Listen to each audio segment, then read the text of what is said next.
పుట్టును. మరి పొగ తాగేటోడు క్యాన్సర్ వచ్చి సచ్చును. సుట్టా బీడి సిగరెట్టు తాగేటోడు పొగకు రాజు లెక్క స్టైల్ కొట్టును.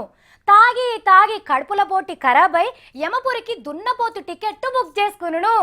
అబ్బా సూపర్ కైగట్న కదా. ఇక ఇంతకంటే మాటలు నాకు రావు. మా వాళ్ళు అయితే ఇంకా మంచిగా చెప్తారు. ఈనుండ్రి. అన్నిటికీ రోజులున్నట్టే ఇగో సుట్టా బీడి సిగరెట్ తాగద్దని చెప్పేటందుకు కూడా ఓ రోజున్నది. అది గీ బుధారమే. అంటే ఎన్నో రోజుల కానుంచి దమ్ము కొట్టుడు బంద్ పెట్టాలి అని చూసేటోళ్లకు ఇగో గిదే మంచి సందు. ఈయాటి కానుంచి దాని వాసన కూడా రానియద్దని ఇంట్లో పోరగాన్ల మీద లేకపోతే అవ్వయ్యల మీద ప్రమాణం చేసి ఇదివరకు తెచ్చుకున్న ఏమన్నుంటే బురదల వారేసి రండ్రి.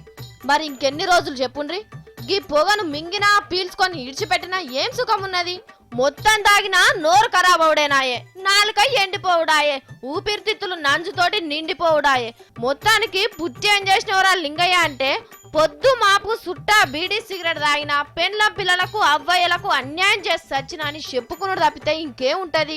గందుకే గిట్ల తాగేటోళ్ళు జర్రంత ఆలోచన చేసి ఈయాటి కానుంచి సుట్టా బీడీ సిగరెట్ తాగుడు బంద్ చేయర్రి.